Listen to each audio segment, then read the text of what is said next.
Good evening and welcome to the meeting of South Oxfordshire District Council and the Vale of Whitehorse District Council's Joint Audit and Governance Committee on Tuesday, 7th of July. I am Councillor Moki Khan and I shall be chairing this meeting. This meeting is being held at our office in Abbey House, Abingdon. Voting members are here in person as required, but officers and public speakers are able to join remotely by Microsoft Teams. The meeting is being streamed live and recorded on Council's YouTube channel for public viewing. I've just got a few housekeeping announcements before we start the agenda. First of all, evacuation procedure. In the event of an emergency, please evacuate the building by the nearest exit, which is in the corridor immediately to the right of this meeting room, and stand at assembly point 9 in the outside area beyond the fire exit. On arriving at this meeting, you should have signed the fire register. Please inform the Democratic Services officer if you have not. For those joining remotely, when you're not speaking, please ensure your microphones are muted and your camera is off. Just waiting for you, Councillor Giles. Thank you. Please can everyone ensure that their mobile phone and other devices are switched to silent during the meeting. As a modern council, both officers and members will use their electronic devices throughout the meeting. If councillors wish to speak or participate in the debate, please raise your hand and I'll call upon you on your turn. And on some voting and some agendas, there will be votes which are council specific. I will let you know when that is. I just want to make a couple of announcements. I'm pleased to welcome 2 new members to the committee, Councillor Ed Sadler and Councillor Leo. Welcome. And we just thank Councillor Mike Piggills, who was the co-chair. He's obviously now left the committee, so thank you for his time. And Councillor Julie Robertson, the vice chair, well, co-chair. Okay, one of the things I am going to do in terms of the agenda, I'm going to change things around, and I'm going to bring forward item 11, which is the annual review of complaints 2025-2026, which is pages 99 to 154, to item number 7, because we've got quite a few members, officers, and there's no point waiting for them to wait right till the end. So people are happy with that? Thank you. So the first item on the agenda is number 2, which is apologies for absence. Do we have any? We have no apologies for absence. There are a couple of councillors missing. If they come, they can join in. The next item is the minutes of the previous meeting, which was held on the 24th of March 2026, to agree as a current record. What I will do, let's go pages 5. I'll just not go through them. If there are any questions on them, please do say. So page 1. Sorry, Chair, can I just note on page 1, we should have had Mike Bloom, the ordinance member, and I have the printed copy, the current draft of mine at the amendment. Okay, thank you. Page 1. Page 2, page 3, page 4, finally page 5. I don't see any. Are we happy to approve them? I propose them as true record. Do I have a seconder? Thank you, Councillor Roberts. Those in favour? Any abstentions? Against? That's been recorded and I'll sign those minutes at the end. Thank you very much. The item number 4, which is declaration of interest. Do we have any declaration of interest or any items on the agenda? I see none. If there are, and you remember, please do say so. Next item is number 5, which is urgent business. I do not have any. Do you have any? Any officers? Thank you. Hopefully this will be answer will be yes. Do we have any public participation? One day.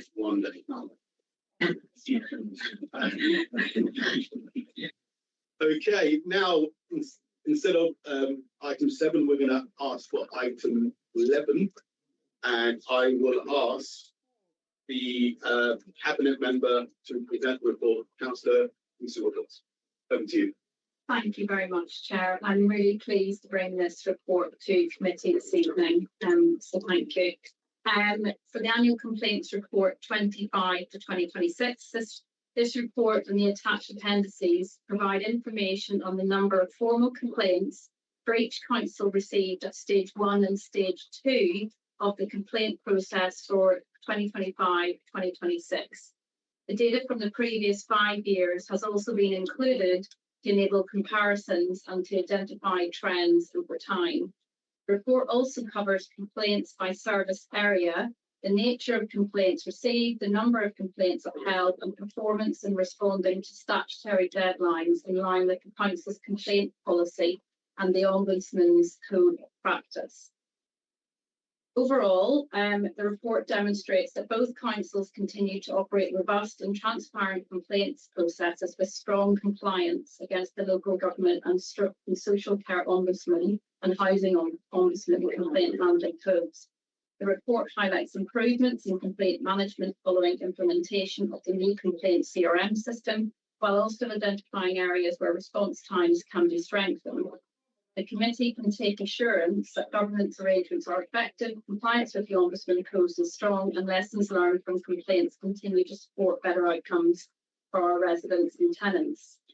In Appendix 2, you will see that it presents complaints escalated to the local government and social care ombudsman and their decisions. In Appendix 3, it sets out the draft assessment which councils are required to complete as registered social landlords in line with the Housing Ombudsman Code of Practice. Appendix 4 sets out our complaints policy, which has been amended following recommendations by the Housing Ombudsman, strengthening our compliance with the Ombudsman Code of Practice and enhancing our transparency around our complaint handling. And finally, in Appendix 5, it sets out the committee's response to the Housing Ombudsman's annual report and self-assessment, which the committee is asked to formally agree this evening. The data shows that most complaints were in relation to finance, so for example, council tax, revenues and benefits, and planning, from enforcement, staff attitude and planning decisions, with housing and environment complaints, such as service failures, misbins, etc., being the third highest. Some of these services are provided by our contractors, but remain the council's responsibility and are dealt with in line with our complaints policy. Overall, there is strong performance in resolving complaints at stage 1, with relatively few escalating to stage 2, and both councils continue to have a low level of cases upheld by the Ombudsman. For South, response times for South have improved significantly for stage 1 complaints, from 49% in 2024 to 25 to 82%. The introduction of the new complaint system has positively impacted our complaint management by strengthening our ability to track, manage and meet agreed timescales. However, we do acknowledge that there is still room for improvement in making sure that more responses meet deadlines as set out in our policy.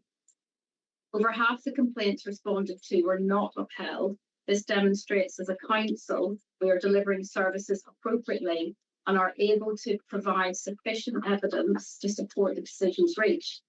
And of the complaints that are upheld or partially upheld, lessons learned are identified and action to improve processes are made to enhance service delivery.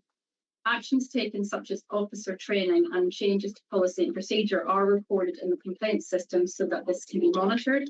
And from the cases reviewed this year by the Ombudsman, only 1 was upheld. This shows that we continue to maintain strong and consistent standards in our complaint handling. For VOWH has had a significant decrease in stage 1 complaints from 99 in 24 to 25 to 66 in 25 to 26. This was anticipated as last year's was unusually high due to some confusion over the distinction of a formal complaint and service request, meaning some complaints were incorrectly registered as formal, which they shouldn't have been.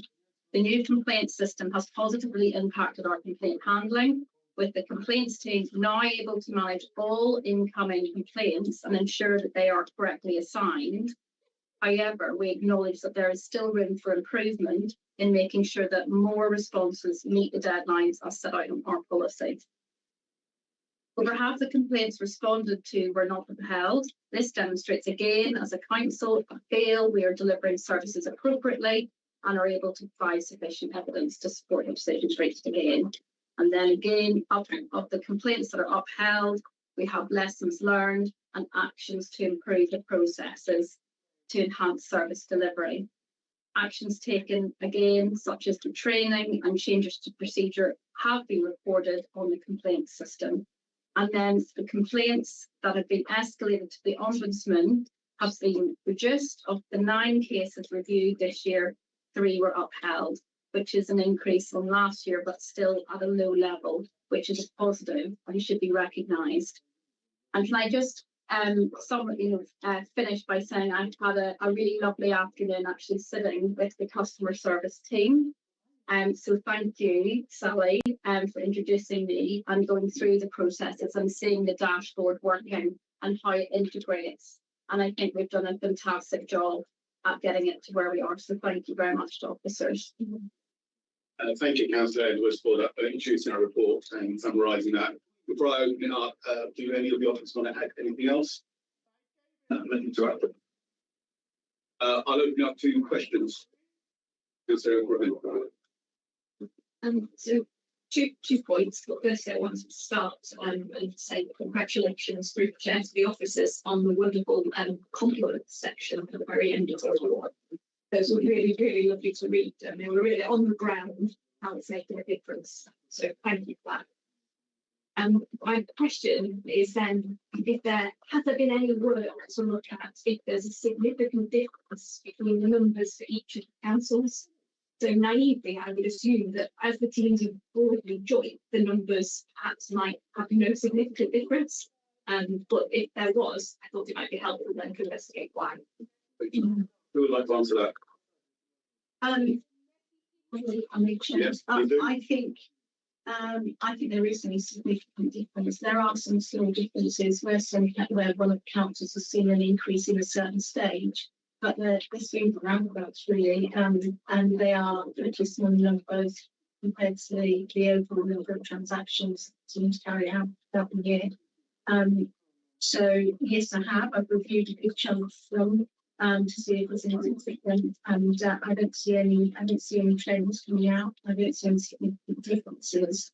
And yes, most of the teams that are responding to complaints will be providing spaces for complaints. So I guess you might see a little difference maybe where capital space is smaller, but a smaller base in which to people to make complaints. Nothing significant. Thank you. Councillor Evans. Okay, thank you very much, and thank you for the report. Looking at pages 107, 108, and the most common types of complaint, my reading of it is that the most common complaints relate to contractors, and by far the most common complaint within that is the finance section. Which on the subsequent page it appears is mostly about the handling of council tax issues and communication, etc. Given that that is the standout figure for the most common complaint at all, I wonder if you could speak to what is the plan to try and reduce the number of complaints by improving that service and the management of the contractors. Simon Ewings. I'll fill that one. So what we're seeing here, as you say, in some respects, complaints to do with council tax and housing benefits and business rates is what we see. The first comment to make is that effectively everyone in the district is a customer of council tax. That they live in a house has to pay council tax. Any business has dealings with the business rate service, and clearly anyone benefits is that customer. So we are talking a significant, probably the largest customer base other than waste in terms of who we deal with.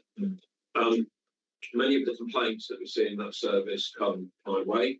To review, my observation would be that our contractor is very good, extremely good actually, at dealing with routine complaints.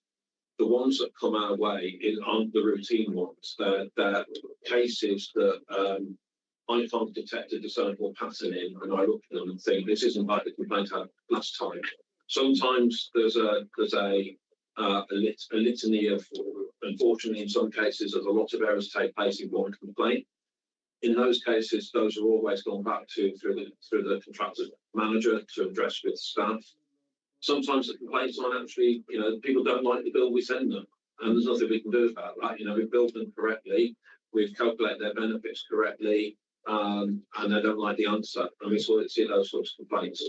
So I think my answer to your question is that in reality, every one of those complaints I see is different. If there were patterns, our resident vendors manager would pick them up. It's obviously a contract with multiple councils, so there is a monthly meeting called Service Improvement Group C, where things like that have been picked up with the contractor, and historic issues have been picked up with the contractor.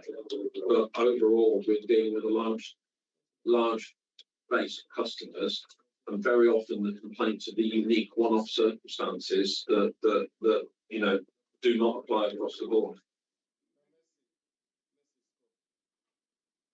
May I add as well? I think what Simon Hughes said there is absolutely correct, and Sally and I also review those complaints as they're coming to see if there are discernible trends that we should flag to Simon that he needs to bring to the contractor's attention. But I also would add that I'm not scared of having more complaints. Actually, if people are complaining, I'm welcoming that. It shows that we are going to take that on board and we are going to deal with those properly and appropriately. Does that answer your question?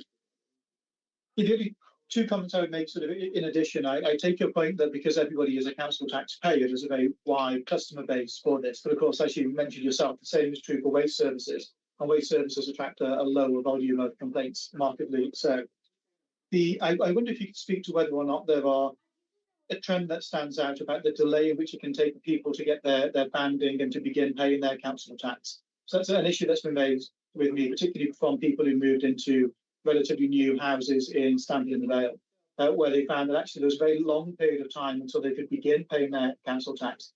And then they were in this tricky situation of waiting, basically, and trying to save money in order to make those payments in full and not just be hit with an unmanageable, enormous bill. I wonder if that is a theme of some of those complaints that comes up, or if there are any themes that you can speak to. That has definitely been a theme in the last 12 months, but the problem with, and it has triggered complaints to us, the problem is that it's banding and property is not our responsibility, it's the responsibility of the valuation office. And the valuation office has been dealing with significant backlogs in works state where they had, I think, 1,000 houses they hadn't banded fully in Vale. It was less of an issue in South, it was a big problem in Vale.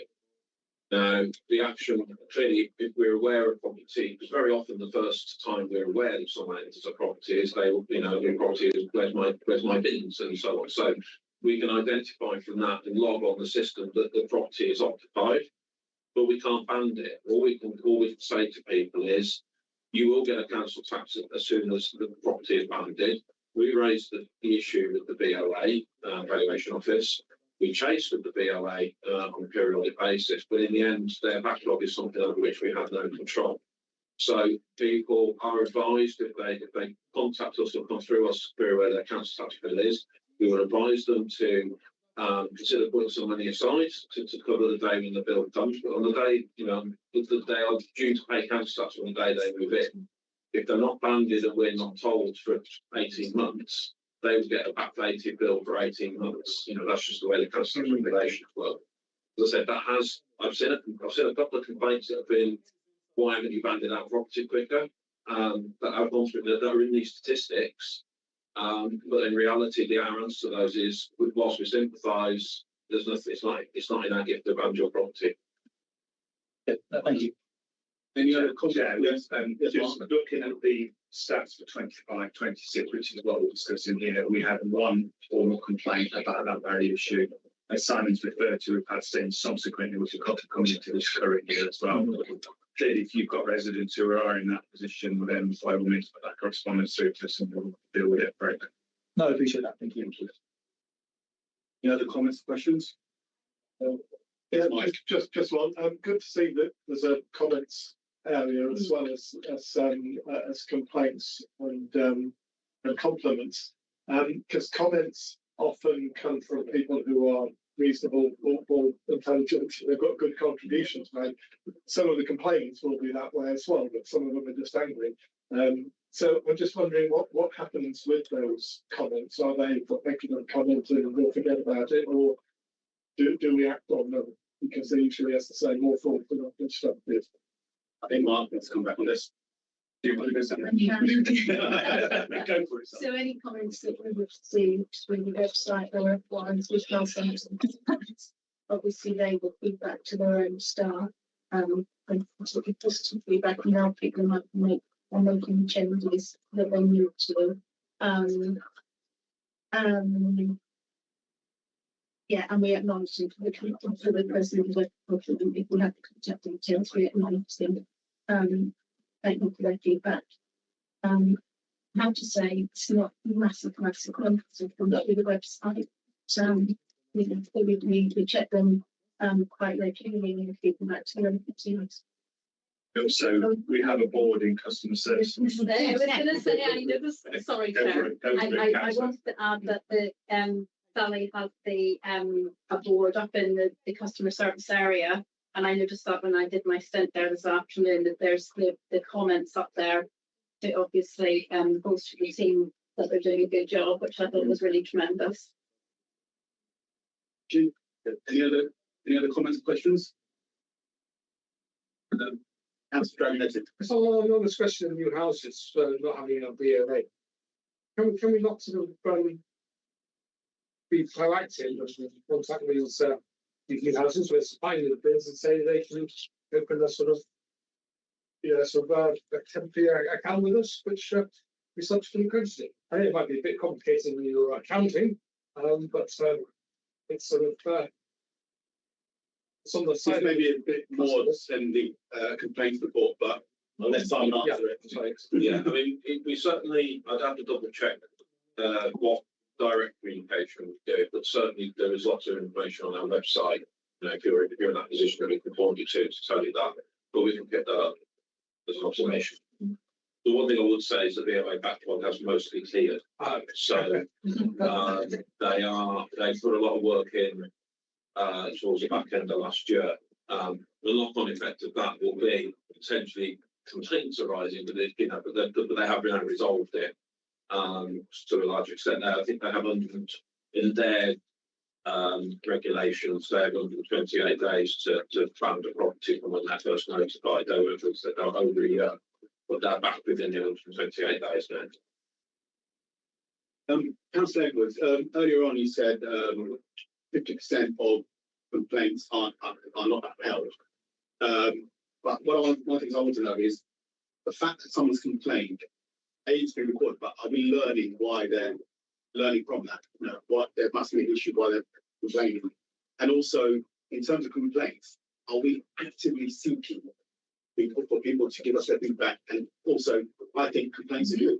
Absolutely, Chair, I couldn't agree more with you. So to answer your first question, I think the CRM programme that the team have that I was taking through today absolutely logs everything. And that's one of the things that I think the team are really proud of, is the fact that because they are triaging the complaints and putting it to officers and working with the officer teams, then they're able to put their recommendations through for any improvements. And that can even go up to as far as policy changes if needed. And that's what we want to get even better at. And that's where, you know, as the portfolio holder, I'm really passionate about that, because I think, to your other point, the more complaints we get and the more we know if there is things like at Stamford in the Vale where, you know, people haven't got their council tax band yet, then we can be assisting even further because there are residents. So I completely agree with Mark Minion in that we actually do want more complaints. So I think from a communications perspective, we could be promoting the service a bit more. But equally, there's phone service, there's the online service, and there's email as well. So there's lots of methods of how people can contact the customer service team. And I also want to commend them on it being a non-scripted service. So every complaint that's dealt with is dealt on an individual case by case. And the team use their knowledge and know how to deal with that. And I think you know, it's very commendable and it gives a very personable service and makes us more personal to our residents. I'm really pleased to hear that, because I've been, when you're both speaking to various customer services, they tell it through a script, they Yeah. just makes a complaint, or the customer more irate, just want to get your view across, in fact you're going for a script, so it's good that it's sort of tailored. Absolutely. Very good to hear. Just Yeah. as well, that the appendix, which is the revised policy, one of the things that the housing ombudsman wanted us to do, and including there, and it's highlighted in the report, I was trying to find the page number, is when somebody's grumbling rather than complaining, you do offer them the opportunity at that point to say you can make a form of complaint and be more proactive about that, rather than saying, oh, we're going to hide without one complaint. It's actually, you can pay this more formally if you wish. Not everybody wants to, but being out. So we're being more proactive in that way. As Councillor Edwards has said, there's more we can do on our website probably about pushing that forward. It's something that my agents will offer if they've got customers who are very, very upset. They will offer, would you want to make a full complaint about them? And they will take them through all of the meetings and get a script, but they take them through all and encapsulate the issues for them. And then you can resolve. Thank you. Are there any other comments or questions before we go on to debate? Seeing, yes.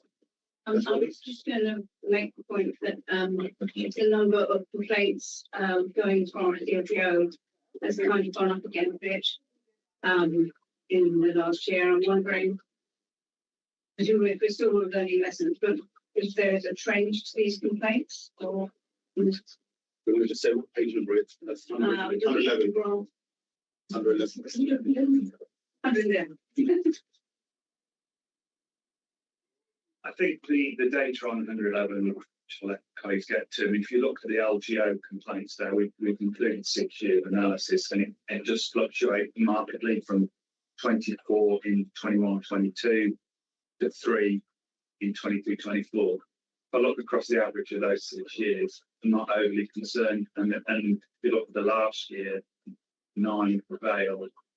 It's very, very difficult to identify trends within those 9 complaints. They're mostly going to be around planning, breaks and bends, as you would expect. So there are big areas of service that we provide, but it's really difficult to identify what those trends are within that 9.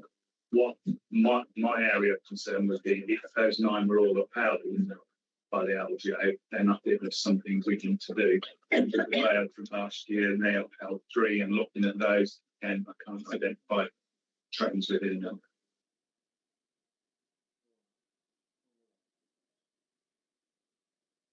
Any other comments or questions? I see none. So I'll go on to debate and open it up. So we're looking at the recommendations which are on page 100. We've got the 4 points on point 1. And then I'll read them out later, and then obviously you've got the recommendation on point 2. So is there any debate on the report or on those recommendations?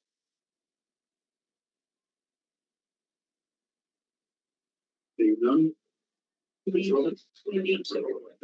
Yes. Cool.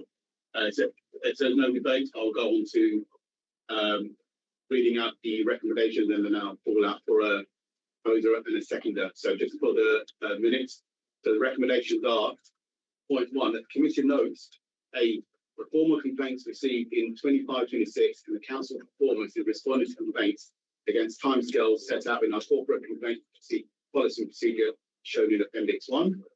B, the complaints received by the local government and social care ombudsman related to the councils in 25-26 as shown in Appendix 2. D, the council self-assessment is required by the housing ombudsman code of practice as shown in Appendix 3. The revised corporate complaints policy and procedures as set out in Appendix 4. So they're all for noting.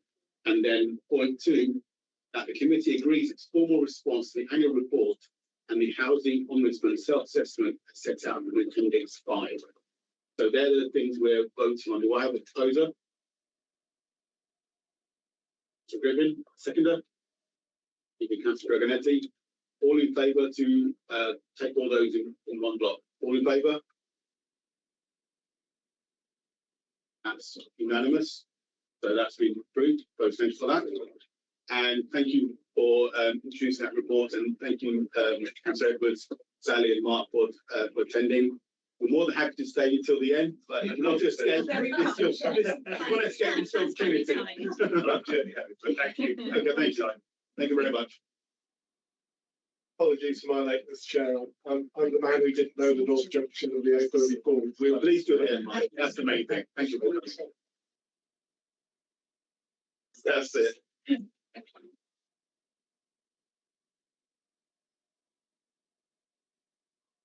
So we're going to revert back to item 7.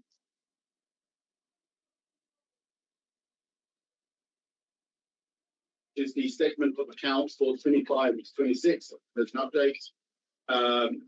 This statement will presented by Simon Gibbings, the Director of Finance, Richard Sprague. Over to you, Simon. Thank you. Richard's on stream.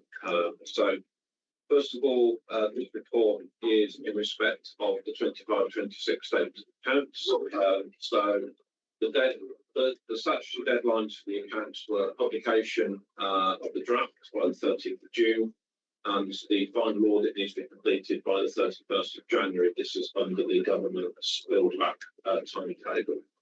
So, in terms of publication dates, we published Wales on time on the 30th, but unfortunately, we published South on the 1st. So, we missed the South deadline by, in the end, 14 hours, which is what I would say is a lot better than last year when we got both accounts published on the 10th of July. So we are making progress, and we are reviewing and processes to published on time.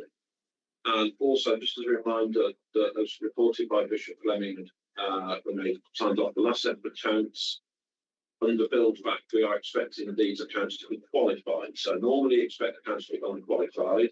For the last few years, they've been disclaimed. This year's expected outcome is qualified, and next year's outcome should be back to unqualified ahead of LGR. And the reason they'll be unqualified remains the issue of prior year balances. And not just as some new members in the room might not be able to speak with some of these terms, so I'll have to pick that up in detail, and I'll get it offline. The report deals with obviously the preparations for the accounts, and it also deals with changes in this year's accounts. The main change is in respect, again, of property revaluation. And we are now instructed to revalue our properties every 5 years and use indexation in between, and that's covered in the report, and that's been discussed with Bishop Fleming. The next stage of build back clearly will be reported on by Bishop Fleming when they audit their accounts and report it at the end of January. Richard can answer any detailed questions on the accounts, but that is otherwise that is the report. Thank you very much, Simon. Richard, do you want to make any comments before I ask for questions? No, there's no further comments from me. Simon summarised it all, I think. Thank you. Thank you. So I open up to the committee. Are there any questions for Simon or Richard? Councillor Evans? Great, thank you very much. I wanted to talk about this journey back to being unqualified for the accounts in particular. And I noticed that a report that the Financial Reporting Council put out a little while ago said that accounts that were disclaimed as recently as 22-23 were unlikely to be unqualified before 26-27. Whilst the VOWHs were disclaimed in 22-23, they were also disclaimed subsequently as well. That's not the most recently disclaimed accounts that we've had. So how confident are you that it will be unqualified next year? Bearing in mind there's a long way to go between here and next year, so there's a lot of variables in play. What I would say though is the Vale and South accounts are at the more straightforward end of council accounts. So we don't have companies, we don't have partnerships, we haven't got lots of investments in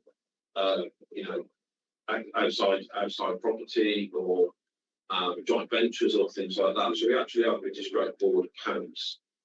So I'm relatively confident that we'll get unqualified next year. I mean, clearly we've got to go through this audit cycle.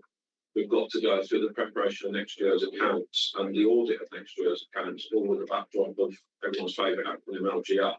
So, there's a lot that can happen between now and then. But What I would say is I think we're in a good place to get to qualified accounts next year. I can just come back on that. I wonder if you could speak to what you think are the principal risks to achieving unqualified accounts next year, and if that wasn't the case, what you think the knock-on effect for LGR would be. I think the principal risks are going to be around, it could well be around capacity in the team. So we need to make sure we retain sufficient capacity to do the accounts with everything else we've got going on. Beyond that, I'm not sure there's any particular risk to our accounts. As I said, that for a set of accounts, the accounts are pretty straightforward. I can't think of any other particular risk that comes to mind. I don't know if you can think of any, Richard. Yes, I can. First of all, on my screen, I've gone purple, so apologies. It's my computer. It's not. Hopefully, you can still see and hear me. Yes. Yeah. The biggest risk, I think, is auditors' time and whether our auditors have the resources to audit our very complex accounts. We first got into this situation when our previous auditors didn't turn up for 22-23. So that's our biggest risk. We're dependent on audit availability. Does that answer your question, Councillor Evans? It's an interesting answer to it. I mean, auditor availability, I mean, there's not just a single auditor out there. Like, that's something that we have some sort of control and influence over to some degree. You know, it's the decision that in part would be made. Again, that is something I would expect to be mitigated to some degree. You know, if we think that the risk of having disclaimed accounts comes more, taking from an answer, from an external actor's availability rather than things that are particular to us, I find that quite an extraordinary thing, because it would feel as if that's something that we ought to be able to manage externally or with the auditors that we work with. Yes, I mean, in reality, as Richard says, that's how this situation came into being. Actually, there wasn't enough external audit capacity across the whole, I'm talking about across the whole local government system here, to actually audit most of the accounts in 22-23 they were disclaimed. And the reason there wasn't that capacity was a combination of the accounts becoming more and more complex, external audit firms actually struggling to recruit suitable capacity to deliver the audits, and you know, a general backdrop of lots of other things going on in the early part of the decade, with things like COVID and councils struggling to get their accounts done. Now, we are in a different regime, so you're probably not aware, but effectively we've all signed, South and Vale have signed up with the vast majority of councils to get their external auditors secured through an organisation called PSAA. So PSAA are responsible for making sure that the auditors, you know, when they bid and tender, that they have sufficient resources to undertake our audit. But in reality, they're a business like us. They're a business, and we're an organisation that is reliant on having the right people to do their work for them.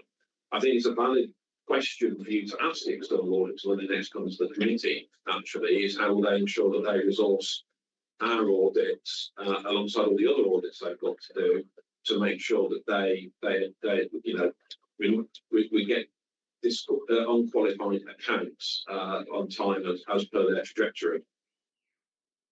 Thank you. Mike, wouldn't it be appropriate for that question to be asked to them now? Yeah, we can certainly ask that. Well, I mean, I think we have informal dialogue with them as officers and ask that question there. But I think at the point at which they come in front of the committee, it's appropriate for that question before we ask as well. And to be honest, it's a question you can keep asking them, because you know, we are 18 months away from knowing whether they will give us an unqualified opinion on next year's account. So it's a question to keep asking them. Yeah. Councillor Roberts. I mean, we used to be reversing young, and this was part and parcel of moving to the accounts Bishop Penning, that they had more capacity, because was the main finder. You're right, in that year they didn't have enough. So when they re-tendered all the work after 22-23, they really wanted to bring some new entrants into the market, and Bishop Penning was one of them. So I guess in essence, yes, there was an attempt to bring more players into the market and attract more staff to undertake the audit. So that's what was done. and also effectively we're paying more for our external audit than we did in 22-23, which is a reflection of the amount of work that needs to be done and the fact that audit firms need to be able to recruit appropriate staff to undertake the audit. Any other comments, questions? I've just got a couple. As a South councillor, next time you have to decide which to submit first, Vale or South, please make sure it's South. And just earlier on today, I attended a meeting for regional audit governance chairs, and one of the questions that there was a presentation and explained, and the majority of the council are going to be explained going forwards, but they were saying 27, 28, they want people to be unqualified. But one of the questions that was asked was, there are certain areas who council won't exist, or the upper tier council won't exist. So how are they going to deal with that? Because if councils are already struggling with not having an open balance or disclaim, how are they going to deal with it? To answer the first question, that's right. Thank you. Ironically, normally most of us in finance we tend to do things in alphabetical order. So it was a function of there being something in particular on Saturday that the teams will get their head around and to get well done, rather than both this deadline. To be honest, I think that's a question that's still got to be answered. I think across Oxfordshire and West Berkshire, we're in a fairly strong situation that I think we're all, none of us are not in an area of the country, say Surrey or Essex, where there's councils with big problems that auditors are investigating. We don't have that issue here. The actual mechanics of how 2028 works is still something that I'm still trying to understand at the moment. I mean, clearly, we will be sat here signing off the 26-27 statement of accounts audit in this committee as normal. We will produce South and Vale accounts for 27-28, but of course, South and Vale, there won't be a South and Vale audit committee to sign them off. And how those accounts are signed off and how they become, if you like, the opening balance of the new council or councils that come after us is still something, with everything else in LGR we've got to do between now and then. It's not something I've delved into. Yeah, don't think about it at the moment. Yeah. Okay, thank you. Any other comments, questions? Seeing none. So we've been asked to look at the recommendation, which is on page 10, to note progress on completing the 25-26 statement of accounts and on the external audit build back plan, and B, to approve revised statements of accounting policies that show the Appendix 1, South Oxfordshire, and Appendix 2, Vale of White Horse, to apply production of the 25-26 statement of accounts. Any debates or questions on this? I see none. So what I'm going to do on this vote, I'm going to do it council specific. So I'm going to propose this just for South councillors, that we note and go with the recommendation. Do I have a seconder? Councillor Dragon, team, all in favour? That's unanimous, thank you. Now the same for Vale councillors, do I have a proposer? Councillor Roberts? Seconder? Councillor Griffin? All in favour? Again, that's unanimous, thank you. Thanks, Simon. Now on to the internal audit report, and that's on pages 54 to 65. And I'll hand this over to Victoria to introduce. Yeah. So this is the internal audit annual report for 25-26. The report sets out the summary of work undertaken by the internal audit team in 25-26 and provides an opinion on the overall system of internal control of both South and Vale. The opinion is also one of the sources of assurance for the annual governance statement for both councils, hence the timing is very similar. The basis for the opinion is set out in paragraphs 22 to 32, followed by the overall opinion, which is satisfactory assurance for both South and Vale. Happy to take the questions. Thank you, Victoria. Any questions? Councillor Griffin? Thank you. on page 61, we've got the priority actions going back to 2019. And I noticed there's one in 2019 that still looks good, and then 5 in 21-22. And I was just wondering if you could perhaps comment on why we can't just get these done and closed off and remove those products off that table. I think the 1921 relates to just one final one on the complaint audit, and it's kept on there because it's relating to having a new strategy and a policy, which would be the long-term action. I believe the policy is in place now, but there's just one final piece of the puzzle just to tick off. So just to say, with the older actions as well, I do each time I get an update from the action because I do sort of question whether they're still working and if they're still relevant. So for that one, the decision was yes. 21-22, scratching my head now. I'd have to go and check what they relate to. But as I say, yeah, we're checking if they're relevant, whether we should still in fact have them on the list. Yes, please do. So I think building on this, it does seem to be, I appreciate, yes, you've reviewed them and it's great that you're reviewing them to see if they are going to work out here.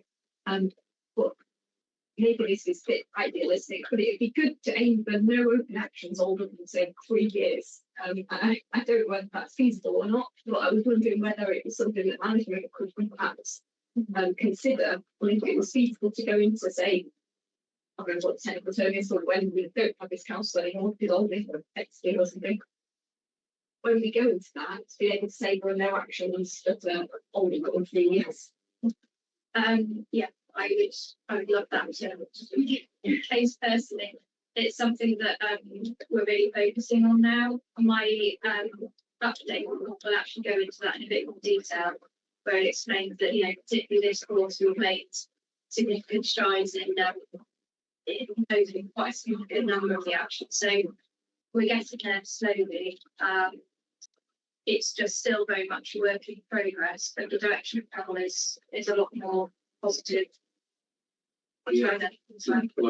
Yes, I mean, yeah, I don't steal the thunder of the next report, but you know, I think we have made some good progress on this. And if we think about this table and priority one, you know, all of the priority ones are 25-26 now. And I think 12 months ago we'd have had some in 3 or 4 years. We have cleared those off.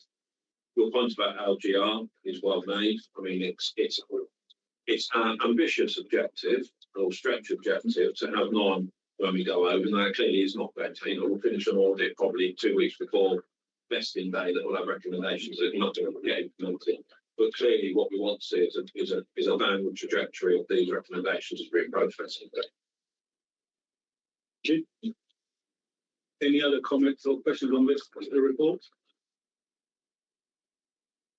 Just do it quickly, because I've got through most of it. But one that I did pick up on, the contractor management requires the council to share known locations of asbestos-containing materials and properties on risk premises, etc. There was no evidence to show that these requirements were consistently met, particularly for reactive works. I think that actually relates to the update. That's not specific to the store. Okay, my apologies. Hold that question for next I year. will. You're forewarned. Yes, Councillor Griffin. One quick one. Apologies if I asked this in previous sessions. But when would an advisory type review get a rating? They all seem to have no rating. Do they ever get a rating? I think it depends what.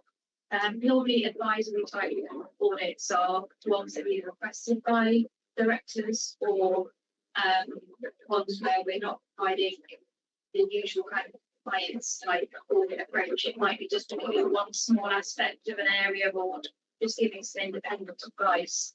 So it really depends. It could be an advisory one where actually the terms of reference set out clear objectives that we would then rate, but ordinarily they don't tend to work like that. They tend to be more focused on specific areas and it's the director just wanting that assurance and just wanting assurance over maybe a few specific points. So a rating probably wouldn't add any value there.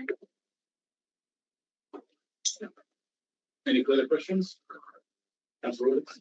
Do we have the capacity to be able to almost clear backlog of complaints, or at least when we go about there's only the last year?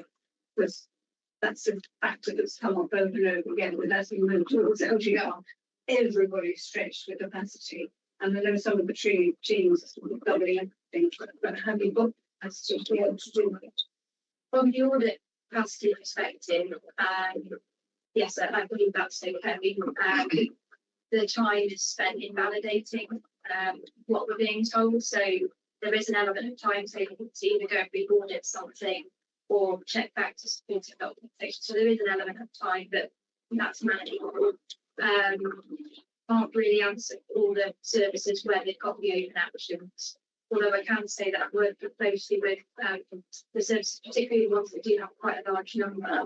I've seen a real increase in engagement this time with the directors and the service managers and action aim, which is really positive, and they are prioritising their actions. So that's a really good sign. Maybe LGR has some good effects. Either that or Simon's got the whip out at some point, hasn't it? Thank you. Councillor Evans? Thank you. Just a quick question on asking as a new member of this committee in particular. The occurrence of travel and expenses as being one of the limited assurance sections in the report. And my understanding is from elsewhere in the papers that the policy for travel and expenses is one that fully dates back to 2014. I wonder if, just to fill in the background, you could let me know how long, roughly speaking, that has been an identified issue about travel and expenses, and an update to sort of what the context of it being limited assurances in this report. Yes, obviously we identified in this 25-26 audit about the outdated policy. It was also raised in the last time we audited it, which I think was 23-24. I think it was 22 or 23. And we had it as an open action there, so it was essentially wasn't implemented from the previous audit. Then what we did with the latest audit is we provided more specific feedback. So in the audit, we provided about 10 different points for them to, the team to consider adding into the travel expenses policy, air travel, for example, and providing some specifics. Whereas in the previous audit, we said just need to update the policy this time and kind of added to that finding essentially. Okay, thank you. Just that policy has actually certainly it's either implemented. I think it is implemented now, isn't it? That policy. It's only been through SLT and approved about a month ago. So that one does have been resolved. Yeah. Okay. Thank you. Any other comments, questions? I see none. So this is recommendation really just noting members are to consider the annual general audit preliminary report. I'm happy to propose that we note this report. Do I have a seconder? Councillor Roberts. All in favour? Thank you, that's unanimous. Move on to item 9, which is an internal audit report for Q1 26-27, and that's on page 66. So over to you, Victoria, again. Thank you. Yes, this is the update report for Q1 26-27. So firstly, give an update on the audits that we've completed. This quarter we completed 11, 9 substantial assurance ratings, 1 reasonable, and then 1 advisory with no specific rating.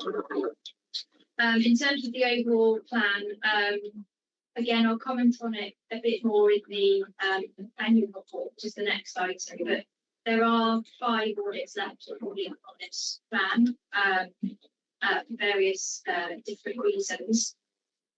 So apart from those 5, everything has been pretty completed.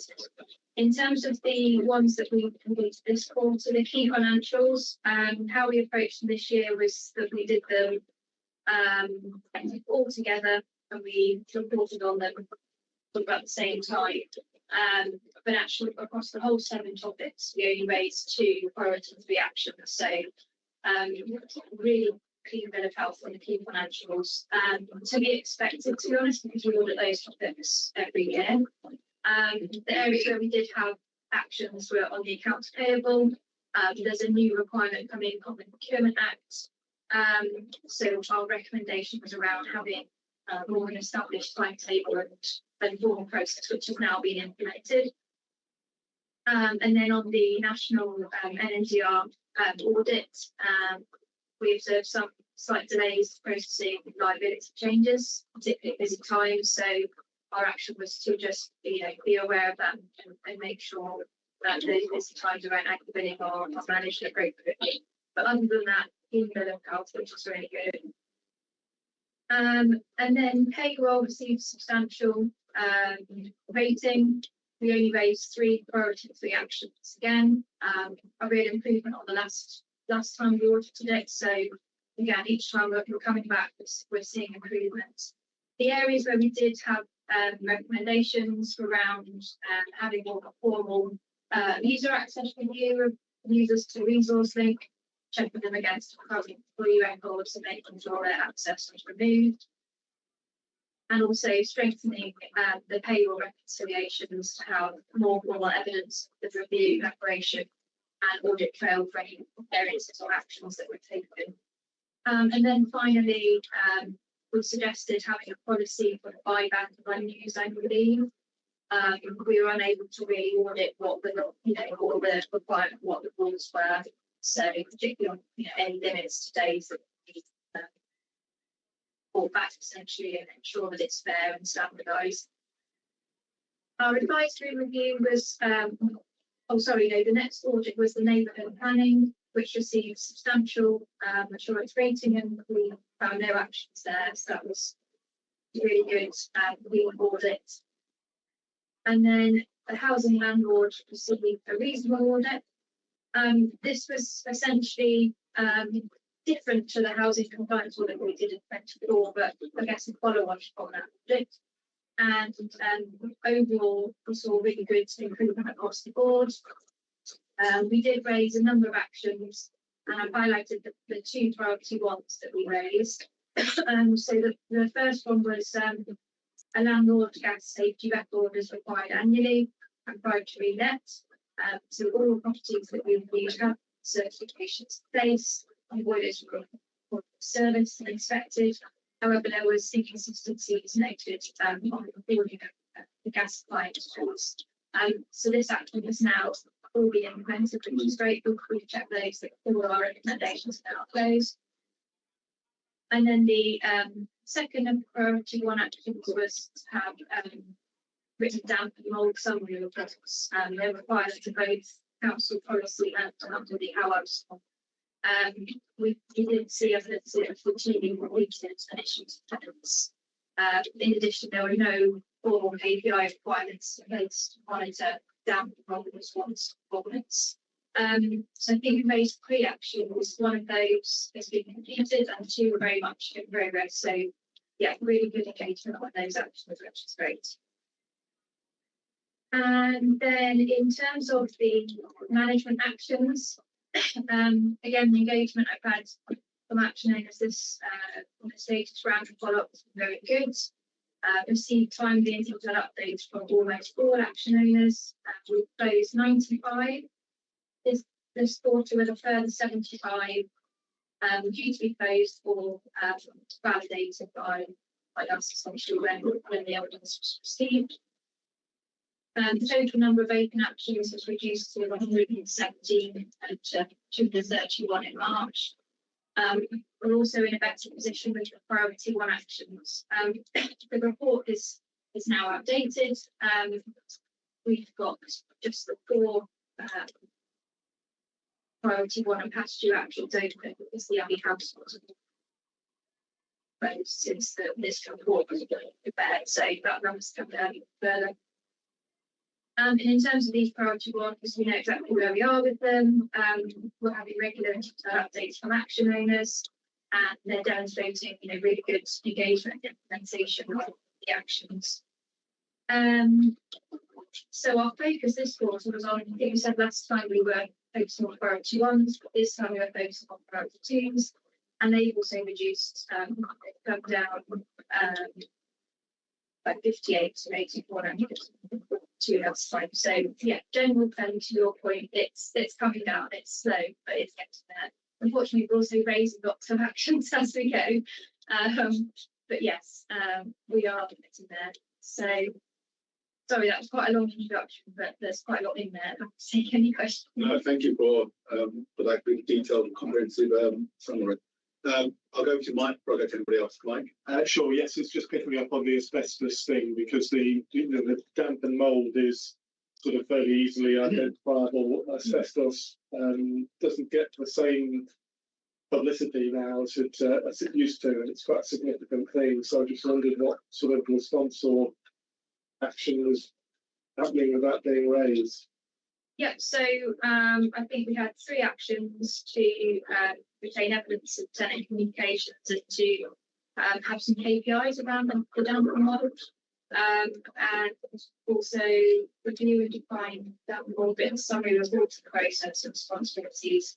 So just ensure that we are demonstrating that compliance as well. So I think this the audit didn't find anything significantly alarming. It was more just around the checks and balances of having all the documentation in place, essentially. Right. It's a new requirement. Sure, you're talking to the damp and mould. Yeah. I'm talking to the asbestos one. Is that? I don't know, but sorry.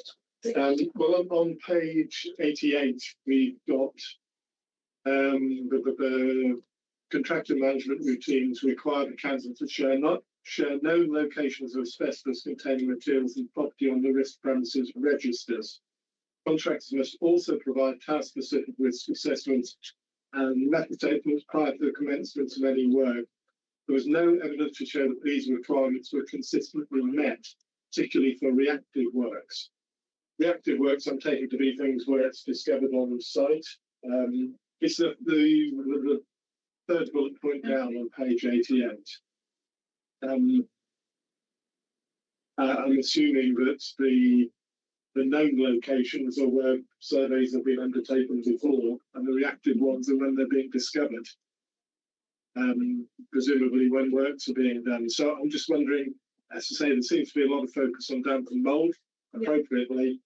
Just wondering if there's anything equivalent for asbestos, which... Yes, Do you want to come back? Yeah, Andrew online. Andrew, do you want to come try and answer this question? I can answer that question, Chair. Thank you. Yes, good evening, committee. Yeah, I can confirm asbestos arrangements have been strengthened. Also to give committee some peace of mind, we have a permit to work system in place to control the works around asbestos. We have locations recorded where asbestos is. That's on a centralised register. We also ask for risk assessments, etc., and method statements for any large contracts, which are also controlled under CDM. In addition to that, we had a HSE inspection in January, which is a routine one across the councils, and they were comfortable with all our management processes. So hopefully that gives the committee some comfort. Right, does that answer your question? No, sort of. It's just that final sentence. There was no evidence to show that these requirements were consistently met, particularly for reactive works. Is that the yeah, certainly. So the concerto system we use, which is how we manage the help desk, anything is recorded on that. So since the time of the committee, that the permit to work system has definitely been rolled out to more staff, so more people can complete the permit to work priorities, and to make sure that information is updated onto Concerto. And I think that's probably what the auditor picked up at the time. Okay, so there's been action subsequent to this that we're saying that we'll attend to it. That's correct. Yeah, there's certainly much more people trained up in the permit to work system. Yeah. Okay, thank you. Thank you. Any other questions? Just quickly, on that particular area, same sentence. It was the gas appliances that worried me, in as much as they weren't being checked annually, and they weren't being necessarily, the appliances weren't being checked. And if you've gone between tenants at that point, that strikes me as something for safety concern. So can we be reassured that one, you are having all your gas appliances actually checked annually, and that's true for the tenants when they're coming in? Andrew, do you want to come back on this? Yeah, I can come back to that. That's on the housing landlord action actually under DCL, so you absolutely can come back on that one. So this is all our gas appliances throughout the domestic portfolios managed by ODS, and we obviously manage ODS, and I can confirm that all the necessary certification in the correct council's name is recorded and has been updated. So yes, I can give that reassurance that those priority ones have been actioned. Thank you. Any other comments, questions? Councillor Griffin. So our residents would quite rightly probably expect that people conducting visits and tasks at the various domestic properties to be appropriately trained. And in the detailed report we received at the audit completion at the start of June, management actions relating to this. Can you just say what page it is? Yeah. Okay, that'd make it a bit easier. It's kind of a general. I had very specific, but then it's a general one about. Housing stock and tenant management. Yeah, it was do with training. There was a particular training bullet point that we think was. Why don't you say the question and then we'll try and write it? I can't get my PDF to jump to the page. So the management actions related to the objective were around conducting a training gap analysis, reviewing and monitoring training, and reminding officers to do training. And I'm slightly concerned that these management actions are quite meta, so they feel like actions to identify actions. And I recognise that this is needed to effectively manage getting relevant officers up to speed with the training that they need. But when can this committee expect that all officers will be up to date with their mandatory training? Sorry, that was quite complicated.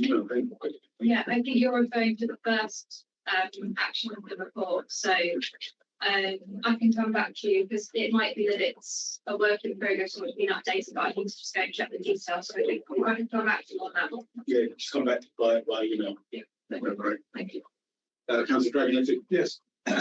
Well, on page 89, we're talking about section 4, rent collections and accounting. There's a reconciliation of rental income not regularly performed due to limited rental income recruiters. So that's what I suggest. You don't have the whoever's responsible doesn't have the information they need to do this job effectively. So would that be correct? We don't have a dedicated sort of rental income function. Right. Yes, that's what you're saying on that point. I don't know. So we use Apritas to manage rental income. As of course, we don't have a interface between Apritas and Unit 4. Unit 4 doesn't offer a rental module system as far as we're aware. So Unit 4 is our general ledger. So the issue that's being pointed out here is we're basically recording rent through Apritas, but it's not agreed to the number in the ledger. I think we've agreed to make that work better. But it's a problem we have. It's a problem most councils have in our situation. If they've got a ledger system that doesn't do rent accounting, we have to have a separate system. Right. That's something on your accounting system that would be able to address. I mean, that will all depend on who we end up with and what system we go with going forward. So we will see. It may be that someone repair office has found a solution to this problem. We'll get AI to do it for you. I think I'd rather my officer did it. I agree. Any other? The city council has a module that takes their income. They've always had rental income, so their accounting ledger does have it. So that's why it will depend on LGR. Right. Amalgamated with somebody that's already had the software. Yeah, the one observation on that would be, of course, is that the city council has got a housing revenue account, so they've got thousands of rental properties. We've still got less than 100 each council, so there's probably economy. The solution that the city have bought is probably not viable for us to use for our lower number of properties.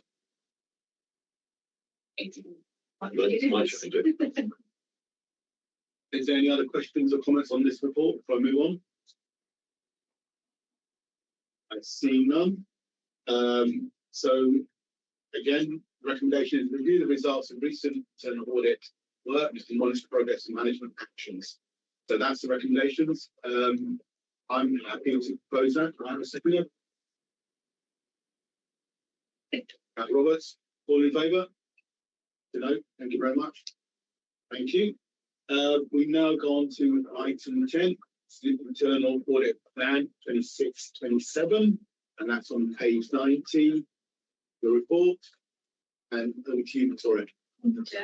The report sets out the internal audit plan for 26-27, incorporating the portal audits which were approved by the committee at the last meeting. The plan itself is outlined on pages 95 and 96, appendix 1. And paragraph 6 to 12 explain how the plan is developed and put together. The plan also allows sufficient time to finalise the 5 remaining audits from 25-26.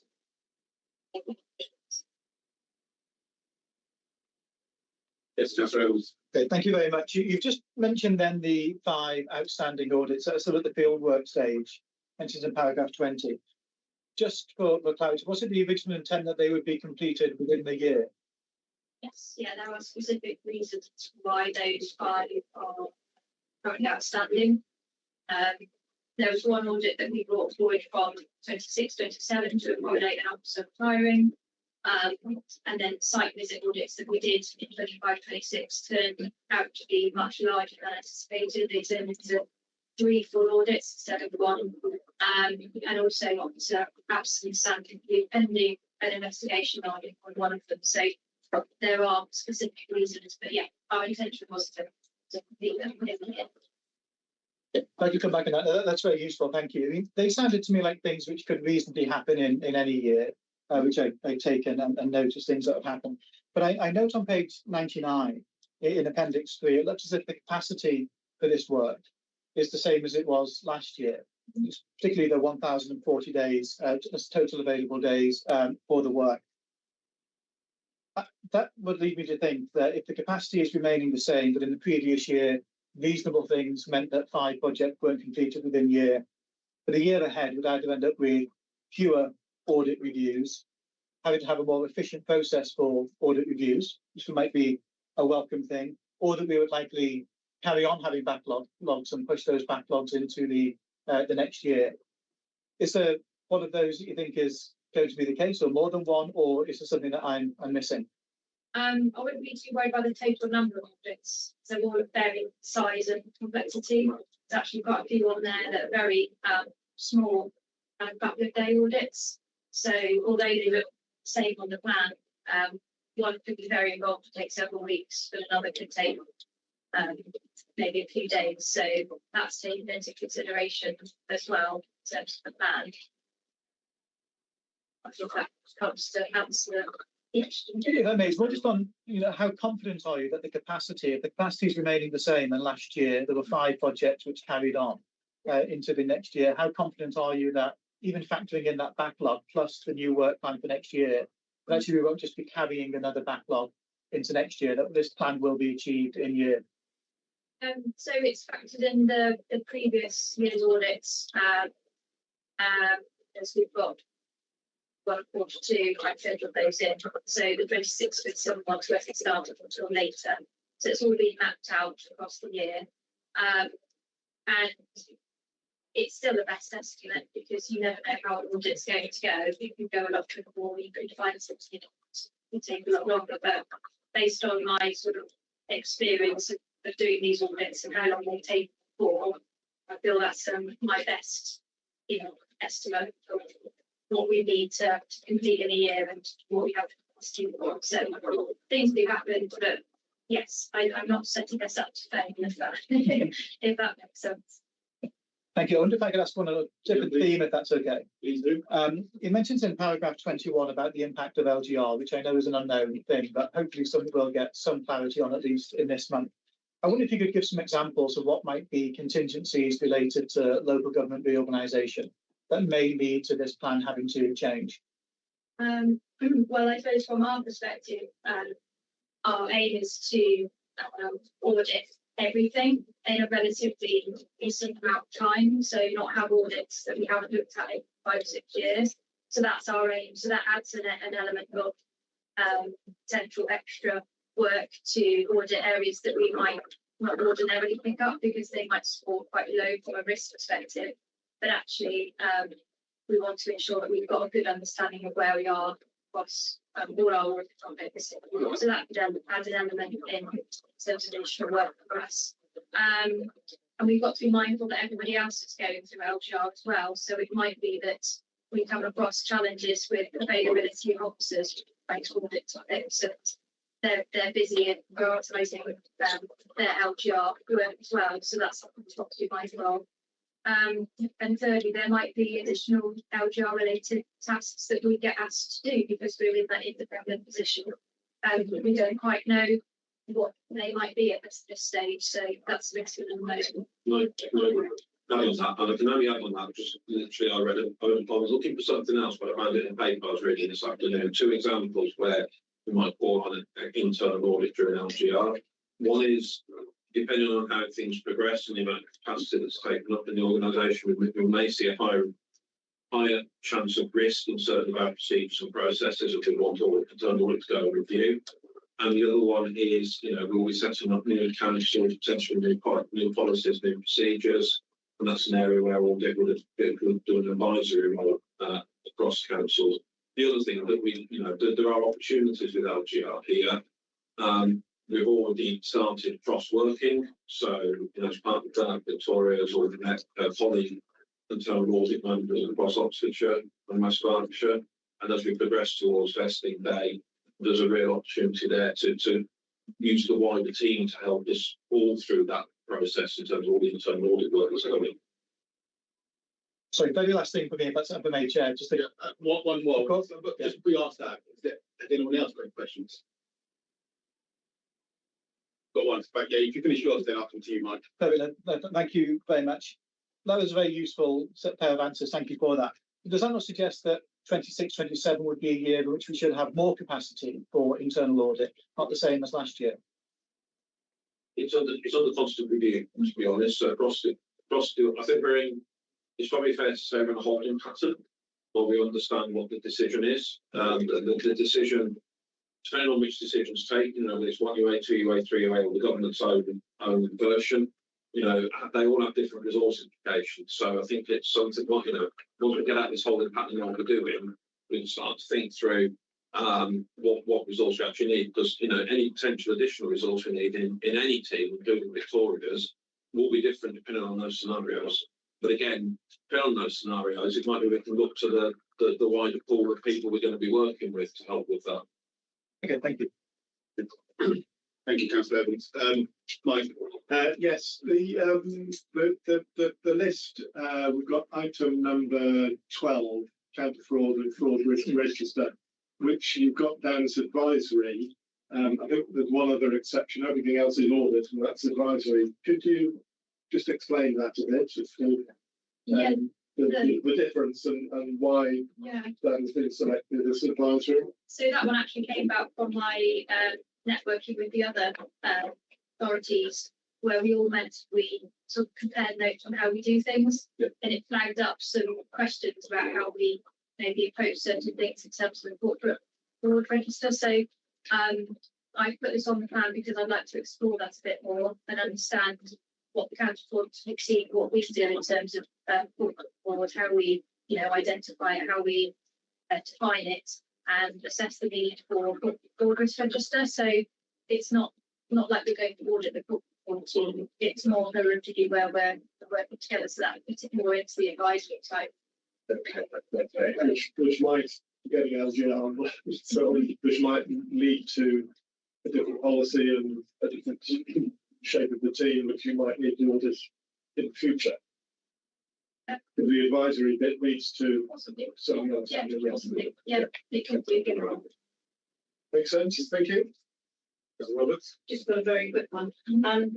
And we found it quite helpful to see when we had ordered these areas previously from here, so that you could see, even this quick one, how long ago it was done, so that might have been able to, yeah, because that's the information we're given, that's it. Yes, I was conscious not to overwhelm you with information, but at the same time, I have that information, if it's helpful, I can send it. I'm just conscious to find the right balance. If that's helpful, I can send that on. I think it's quite useful to know how long ago. I can add that into the plan. Like the previous policy was about 2014. Yeah. Thank you, Victoria. Any other questions? I see none. So the recommendation is that members approve the internal audit plan 26-27. Any debates or questions on this before I go to the vote? See none. Word proposer. Councillor Dragonetti, seconder. Councillor Griffin, all in favour? Any abstentions? So that's on abstentions. Thank you. Thank you, Victoria, for those. And now go on to, we've already dealt with item 11, so now go on to item 12, which is the annual report of the Council Code of Conduct Complaints for 25-26, and that starts on page 155. And I will ask our head of legal and democratic Nick Bennett to introduce the report. Over to you, Nick. Thank you, Chair, and thank you to your committee. I was thinking before I started this, sometimes people think this is a bit of an abstract kind of a subject, but having watched the news just before this started, most of it was covering exactly the topic we're going to talk about, which is governance and the conduct of elected persons. So maybe hopefully it's more interesting to you for that reason. Look, this is a noting report which sets out what's going on, and I would start by directing your members to look at the how we do it. The purpose of this report really is to give you all an oversight of how I carry out my statutory duties as the application of the Code of Conduct. That is a personal duty, statutory duty, but the version of your code, the procedures applied, are decided by full council through this committee. So I always try and think of the work of good governance as a partnership work, and to make sure that when I'm carrying out my duties, that I'm taking full account of the direction given by your committee through those documents. The key approaches, I guess, the interpretation I apply, I've tried to set out for you at paragraphs in particular 7 and 9. And what you'll have seen they say is that I will always try and seek an informal resolution where possible. And secondly, there are then several bullet points on how that is applied. Now, the reason for that has always been carrying out investigations, carrying out hearings, panels to make decisions is time consuming and expensive, and results in similar sanctions to identical sanctions in effect to those which can be achieved informally, either through my own powers or by agreement between the parties. So things like apologies and so on. So wherever possible, I try and support and encourage the use of informal resolution, mediated discussions and so on, because as a rule, I would say 99.9% of the subject members about whom complaints received are acting out of what they see as the right reasons, and think that they've tried to do the right thing. And often the problems are about communication. And I will return to the subject of social media, but social media is often a forum in which member conduct can become quite confused, and people hear what they want to hear or think they hear rather than necessarily what is being said, and a discussion helps cut through that. So that's the approach which I try to follow, whilst also making sure that I religiously adhere to the formal legal requirements of what are termed the arrangements. Having covered the how, I'd point you to the who of who does it. I mean, obviously, I'm heavily involved in it, and try and provide leadership to the whole of the function and to the forming of that partnership of those, including yourselves, who support and develop and encourage good governance.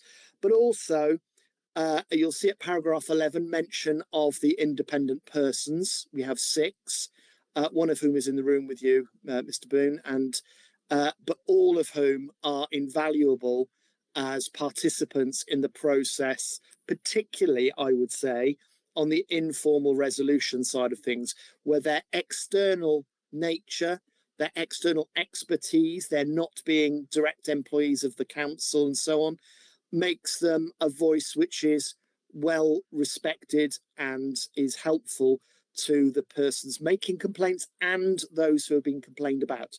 So they are a key part of that network. There are also obviously many staff who support this, and I'll take advantage of my position to thank Stephen Corrigan, who you will know retired recently after many decades of service to the council. A large part of that was in respect of governance and supporting me on a number of the informal investigations. He had a very calming manner with people, and always seemed to find the way to help them to what their best outcome was. Janet Keeley, and I've referred to her again in the report, she was with us for a couple of years and is no longer with us. Her contract ended, and but she carried out a series of more detailed investigations and supported a small number of hearings which your committee has heard through its panels on standards. And finally, Mrs. Pat Connell, who is the Deputy Monitoring Officer, one of the 2 Deputy Monitoring Officers that I have, and she is about to retire. She won't like me telling you that because she's quite a private woman, but she has been an invaluable source of support to people involved in the processes. So I just wanted to acknowledge all of those people with genuine and heartfelt thanks. We are moving forwards because of the 2 retirements to set up some new structures, and I can provide more detail on that if the committee wants. But the immediate support, which is happening, the immediate change you'll find, is that your own Lucy Ashbourne in the hot seat at the top there is going to be helping me with the administration and oversight of the processes, in particular because she comes with expertise in the subject of parish councils, having worked with them closely and indeed inside parishes for many years.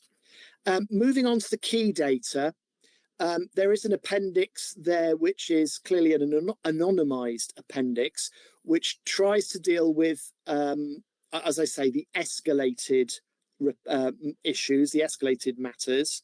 The vast majority, about 400 approaches that I receive, are dealt with informally.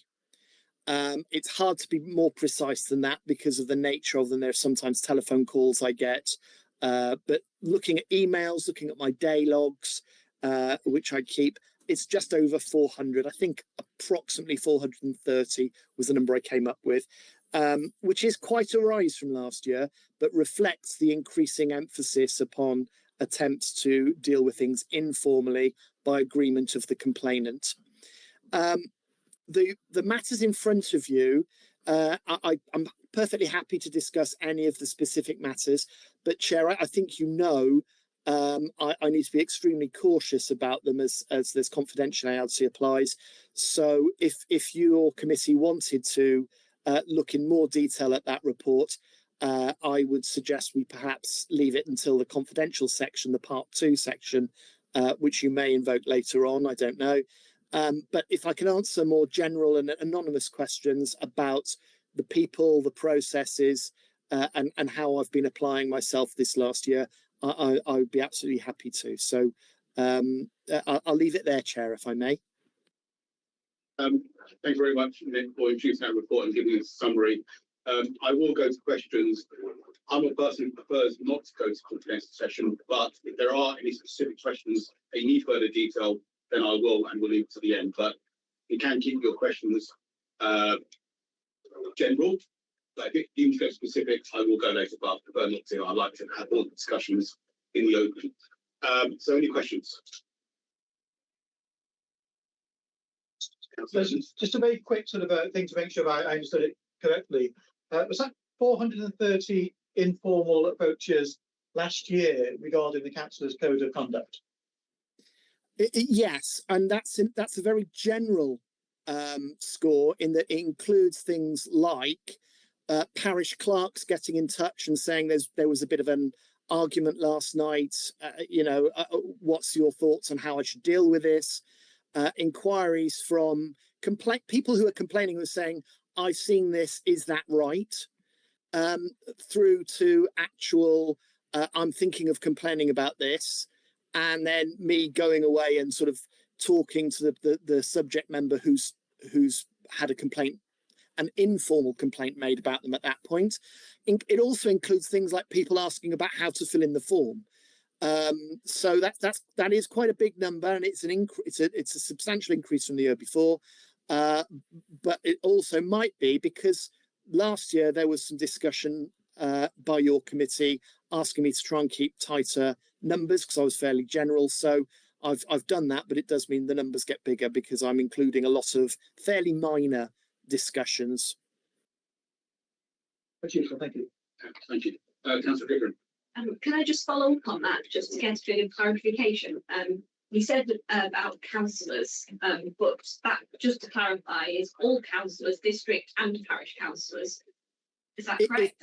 That's absolutely correct. And something mad, like 98% of the complaints I receive are about, or inquiries I receive as well, I should say, are about parish councillors rather than district. District councillors, you are subject to exposure and scrutiny, but I think it's fair to say that there are a lot more parish councillors out there, but the ratio is very heavily in favour of, well, I suppose I should say in favour of the district, because you're not being complained about it so much.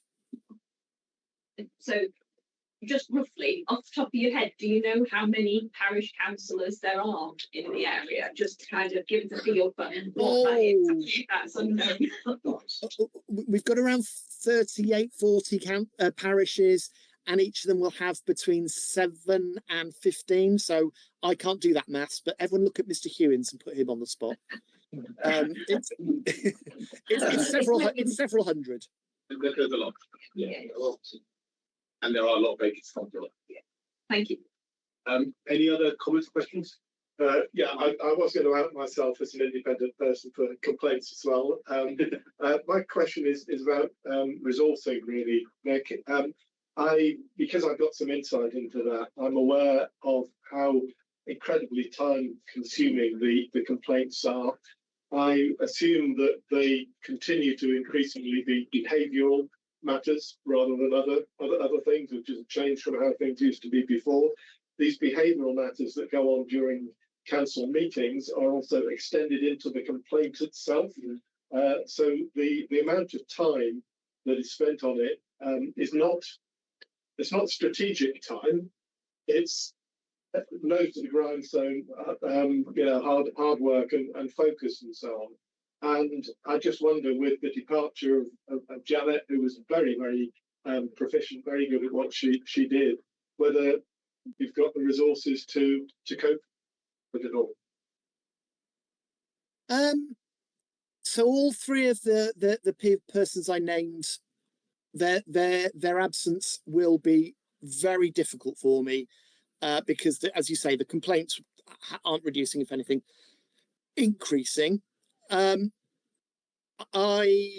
don't currently have sufficient resource to deal with complaints in the way that I did 6 months ago. I am recruiting to 2 of the posts, or versions of the posts. And also, as I say, I'm working with Lucy around that. So I am as confident as I can be at this time that we will have sufficient resources at a point in the future. My concern is recruitment to senior posts that are able to give governance advice, carry out governance investigations is difficult, and anecdotally, several other authorities have struggled to fill such posts. So right at the moment, no, I can't. I have to fill in the gaps by doing more than I probably should at points, and by that is going to exacerbate with Pat leaving in a couple of weeks' time. Sorry, Mr. Connell. And I can't give you an absolute assurance at this moment that we have sufficient resources. That said, if we aren't able to recruit, then I know the route is to speak to Simon, to speak Mr. Hewins, to speak to the chief executive, and then speak to the strategic management team about what we can do in the short term to manage those problems if they get too much. But right now, no, it is extremely difficult, and I am under-resourced for what I need to deliver for you against the arrangements and the procedures. Yes, that's where we are. Just before I go to Councillor Roberts, I just want to pick up on that point, Nick. It does concern me that you've lost a lot of experience, and it does also concern me. I see the difficult position you're in, but I would strongly recommend that you do have that discussion at senior management level, because to lose that experience and not have the resources and the backup is quite concerning. Yeah. I would respond, Chair. I'm grateful for that. I genuinely am. But I have already started conversations with HR, with the finance department about the recruitment to fill those as quickly as we can. And as I say, if it's not successful as quickly as we need it to be, I will absolutely be doing more. But I'm grateful for that support for taking it forwards as we can, because it needs to happen. Good governance is a cornerstone of the organisation, and I accept that. Yeah, you have our support. Do you want to come back on that? No, my only other point, I guess, not so much a question, is that in terms of governance overall, Nick's role, I imagine, is not one to have his nose to the grindstone. It's to, particularly at the moment, it is to be doing the strategic stuff. So crucial to the governance of the district councils. End of point. Thank you. Councillor Roberts. Well, one, since Pat hasn't actually retired yet, can this committee send her our great thanks for years and years and years of service that she's given to the council, both from legal and in this area, right across a huge range of areas. The question I had is really not going into it, but we've anonymised the parishes. At one point, we used to identify, I mean, certainly you within your area, do you need to identify particular culprits where one particular parish is causing a large number of complaints, and leading to 2, is it sensible to try and provide those parishes with some kind of extra training? So that maybe some social media training, maybe some training on the rules and regulations of safe conduct, so that hopefully those particular difficult parishes may reduce in number in the next year, so that it can actually not require so much. Thank you. Through you, Chair. Yes, I have put in particular councils. The reason I haven't this time is because last year we had 2 councils who provided almost all of the parishes that provided almost all of the complaints for one council, if you remember.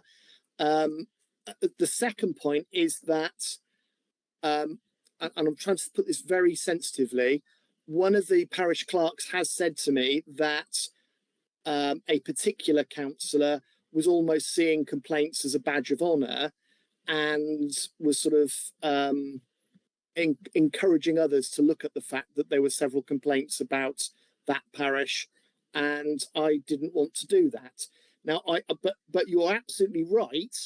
You will have noticed recently, members, and I'm saying this here so the public can be aware as well. I've circulated some policies which VOWH, which is the parish advice body, has been circulating and encouraging and supporting them in getting VOWH-based policies around social media about good conduct and civility in public life, which you'll also have seen a lot of materials about recently, as well as other materials that I sent around yesterday, I think, about safety for members whilst canvassing and so on. We do an awful lot of training. If there are parishes who have become frequent flyers of the code of conduct system, then I also work with VOWH. They provide an awful lot of training. Their role is training more than mine is. I work with them and I support them, and I attend some of their training sessions to offer support, as do the other monitoring officers in Oxfordshire. But I make sure that these, as I said earlier, it's all about partnerships and building a coalition of people who can work towards good governance. On the training side, I work with VOWH, whose training approach and draft policies I really respect and recommend, and that's why I keep circulating them to you, so you're aware of the encouragements that we're giving to the parishes, because sometimes the friction happens between parish members and district members who attend, or you become witnesses to poor behaviour. So it's important you understand fully, and your colleagues understand fully, what parishes should be doing in the cause of good governance and civility. Sorry, that's a bit of a long answer, but yes, we do a lot of training, but we do it through ARC. Thank you, Nick. Councillor Griffin. Following on from that point that you just made, thank you. Is there anything that as district councillors we can or should do to support parishes in this respect, or is that inappropriate? No, you're a community leader, and you've got a voice, and you have a responsibility, even I would say, to make sure that when you are in any public arena, that you call out poor behaviour and support the chair of that parish to do so. I mean, you're there as a guest always, and the chair is there with control of the meeting in the same way that your chair is today. But your role, I would say, as an external strong community leadership voice should be to step in and support good governance. And as I say, there have been a couple of instances, not this last year, but the year before, at a parish that I'm not naming, where the district councillor involved, did have to speak up, and others found their voice too. There were other non-chairpersons there who found that really helpful and supportive. So do that. Always, and if you wanted a conversation, if you came away from a meeting with a bad taste in your mouth, then I'd say pick up the phone and talk to me the next day, and I'll work out a plan to deal with that. Very good point. Thank you. Any other comments or questions? Good. I've got a question. Yes, I've got a comment. Nick, sorry about my voice, Nick. Can you hear me okay? Yeah, it's fine. Thank you very much for your report. As you're aware, we worked closely about 18 months ago on a panel, and I'd like to thank Nick for his support and everything else. And I'm sorry to see Miss Keeley go, because she was very supportive and correct and everything that's going on with that. So I'm really sorry to see that. Hopefully you restrict recruit someone who's to have the same calibre. Yeah. So thanks for the report, Nick, because I think it's absolutely important. I particularly as district councillors, experienced district councillors, we should be actually supposed to do as much as well. And I think I try to when it happens. But you eventually being a subject to a complaint yourself, which is quite difficult. So I've been on both sides the last year. Yeah, so I just say thank you. No, thank you, Councillor. I hope you get well soon. Thank you. Nick, I've just got a couple of questions I had, some points, but one I actually want your thoughts on. Earlier on, I said I welcome complaints, and people should complain, they've got an issue, etc. But with the rise of AI and also with some people putting in multiple complaints, what powers do you have when you decide this is vexatious? What can you do when it gets that situation? Yeah, no, I laughed, and I probably shouldn't, Chair, but it was a bitter laugh. AI is incredibly difficult for me and other officers dealing with this, because it's a tool by which someone can add a lot more material, which we then have to deal with. Unfortunately, there's not really much we can do about it. There's been some guidance that came out about 5-6 weeks ago from the Information Commissioner, which made clear that we are not entitled, authorities are not entitled to disregard submissions that are made on AI, and that we still have to provide the answers. The problem with that being an AI question can include a whole raft of irrelevant questions, or questions that somebody who was just submitting a regular complaint wouldn't include. So it can be extraordinarily difficult. And I know you're aware, because we have conversations about good governance. I've had individual cases where somebody has submitted a complaint over more than 30 pages long, which could have boiled down to a councillor was rude to me in a meeting and I didn't like it, and here's a recording of it. But there were all these many other questions. So it's horrific, but we have to deal with it. And your fellow councillor mentioned a minute ago about how good Mrs. Keeley was at following through and giving that detail of and making sure everything was dealt with properly.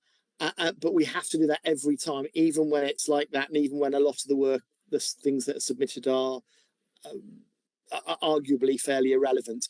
That said, the rules on vexatious persons and our AI policy are works in progress, and as is the guidance from the Information Commissioner. They said they're going to be offering further advice on that going forwards. My take on it is, if someone is adding in a huge number of additional questions, that pushes them along the line towards becoming vexatious a lot quicker than if they try and help the process by being clear and direct about what they want and what outcome they want, rather than trying to overload the system and abuse the process for their own, for their own reasons. I don't think that helps you, Chair, but that's where I am. Any other comments or questions before I move on? I see none. So this is really a noting report. So recommendation note, the annual report on the Council's Code of Conduct for 25-26 in this full year. Getting debate on this body to upper proposal seconder. Okay, you question or proposal? Thank you, Councillor Brereton. Seconder? Councillor Roberts, all in favour? That's unanimous. So thank you very much. Nick, thank you for that report and answering all the questions. Please do pass on our thanks to the officers that are leaving, people who've left, and also to our independent members as well. Thank you. Will do, Councillor. Thank you. Now on to item 13, which is the quarterly corporate risk review. And I will be waiting very patiently. Yvonne, over to you. Right, this is this is following on from the forest review or the forest report that we brought to you in April this year. So this is just a summary update on where we are. Big difference this time is that it's not confidential, because one of the big risks that we had about the waste contract has now been not mitigated, but the risk has actually been substantially reduced, and there's now work in progress afoot now to actually look at the future contract. So it's working very well. So there are obviously some key risks still on here, but they've reduced down. So the top risk still is these third-party suppliers that bring a cyber attack, but we now have insurance, we've got all staff training, and we've got the M365 backup and recovery solution, which really will reduce our risk significantly. But as we know, it's a question of when, not if, with a cyber attack. And obviously we've got little control on third parties. So that's still a 6 amber as opposed to an 8 red. So it has gone across, so it's remote, but it's still a critical impact on our operation. We obviously have reduced or mitigated the number of risks because we had 29 reports last. We've now only got 21. So it's quite good. Some of the risks obviously mitigated. We see at the back page here, things about the renewal of third-party contracts, anticipating the extent of potential future reductions in funding, fair funding levels, the timetables for both LGO and LGR and devolution, third-party suppliers, that's a reduction, obviously. They're the mitigation ones. So, and then we have a risk that's been returned to its risk register as business as usual, because we have actually been quite successful with our registered housing providers. And we have actually got a successful report this year. And there is a structure in place now to monitor and review all of this. But it felt that it was right to be on the corporate risk register because we are new to it. We were new to it. So it's now really business as usual for them. And so that's really overall where we are. A seller, which we talked about in ad infinitum on the panic stations, there's only one outstanding area now that is required to review, and that's the land charges area. But planning has gone live, Civica, environmental health has gone live, and it seems to be working okay. It's different to how it used to be because that's the way we don't have a seller anymore, but it seems to be working okay in terms of front end for our residents. And so it's just the land charges bit which is still a little bit outstanding, but we'll actually catch up eventually because the land charges pulls in different data from different systems. So there's a lot of dependencies that need to be tested before it's fully loaded and work. But that's really, in a nutshell, where we are. There's obviously some LGR risks on there about working collaboratively across all of our colleagues across Oxfordshire and West Berks. And there's one about the transition. They need to prepare for the transition for LGR, and they should be on the corporate risk register because they are corporate to Southern Vale. But I'm now involved with the Southern Vale LGR boards that meet weekly, so that I can then get a much more of an insight into specific LGR risks, because that's where we will be moving to. Once we know a decision, that's where the risks will start going. So it's actually quite interesting that our risk rating for South at the moment is coming down, but now LGR will start taking over some of our corporate risks and the way we operate going forward. That's any other questions? Yeah, thank you, Yvonne. Any questions? Comments? Mike and then Councillor Ribbon. At the last meeting, we talked about LGR, which I think we've got on page 168 on your schedule. And we had a specific discussion about the need for a communication strategy with staff. And having experienced mergers myself quite a few times, I'd almost say that's the number one thing, because if you don't communicate with your staff, you get all sorts of misunderstandings, misinterpretations, morale hits rock bottom, and people stop delivering, what needs to be delivered. So the communication is so often the key keeping people in our life. I don't know what moves there've been on that front and whether or not it should actually be included in there. Yeah. So across Oxfordshire and West Berkshire, there is a big comms plan for the announcement, which we're expecting next week. Now, clearly, individual councils will want to say what their own view on the you know, they got what they wanted or didn't want, but beyond that, there is a comms plan that involves not just residents, but also includes staff. So what we've seen this year is the chief execs have already done a joint video to send to all staff. They've also, I think we had one last week, a latest communication from staff, because we're starting to work more collaboratively. You know, we're kind of guessing that the outcome may involve some disaggregation of services. So we're starting to work on that ahead of the decision.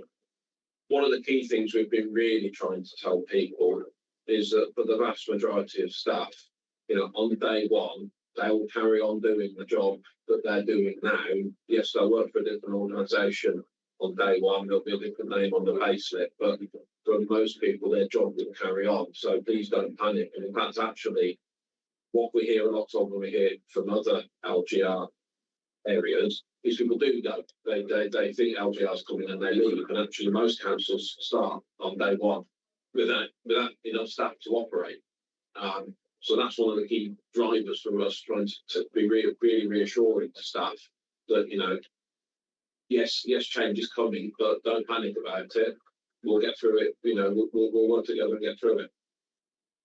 Okay, well, all that's great to hear. I just wonder if it should be recorded as well, because in terms of our role of governance and concerns for risks and so on, I think it is a major risk if we're not doing it. So, but great to hear that it is happening.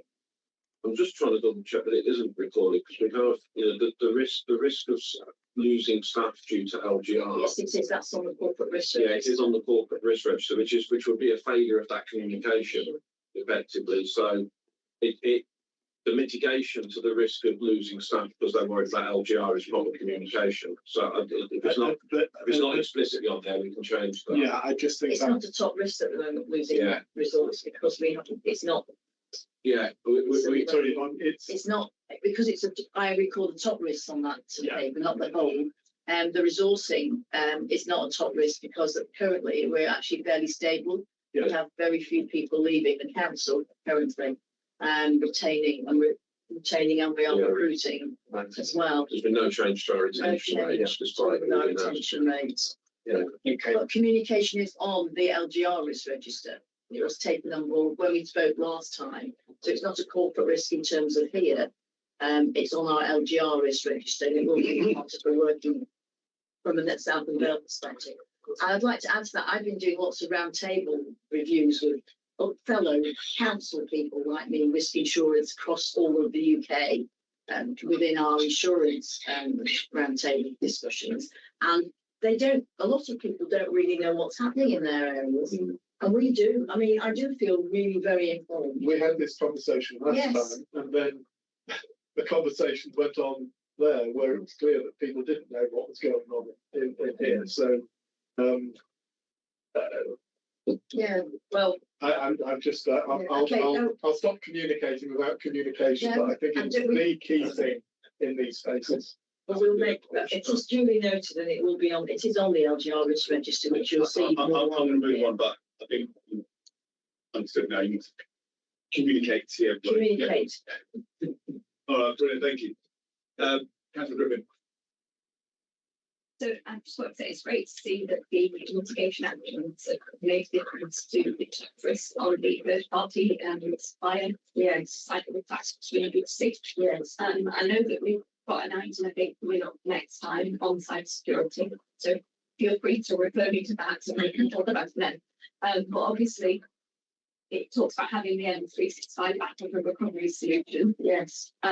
They're all really good to have, but they're only good if you know they're going to work. And I just wanted some reassurance that the teams have tested it or plan to test it to check it actually can recover.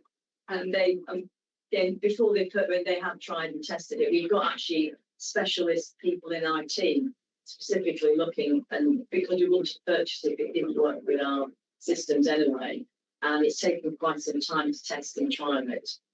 But yes, they're very happy with that, and actually it ticks a lot of boxes, because when you're purchasing cyber insurance, you have to go through an audit, and they decide whether they want to insure you or not.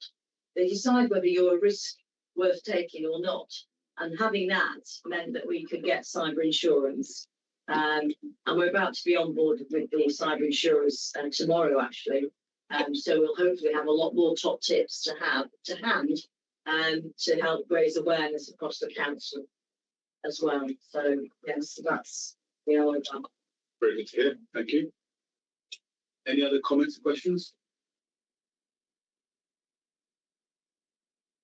Seeing none. Go, Councillor Roberts. And it's a minor one really, but you haven't got on new risks. You haven't got a lot of risks, and I wondered, since there have been motions and things around it, fly tipping. That seems to be something that's really very top of the list. Where fly tipping is increasing because the changes, well, not just the changes, but also I think more and more people who were using house recycling as commercial waste, free commercial waste removers, have now been beginning to be identified. Whether that does cause a new risk. It's actually on the, that's a business usual risk. That's part of the environmental health and waste risk register, which gets reviewed quarterly as well. And what happens, we review quarterly all the service risk registers across the service areas, and we pick that if there may be a theme which needs to be moved up to the corporate risk register. That currently is part of their business as usual. That's part of their work in terms of climate change. It's on their risk register, their service risk registers. And at the moment it's per site, or is it just general? It's general across the districts. Because I think what I've been hearing back is per site. That some particular sites are having trouble, whereas the area, the numbers are the same.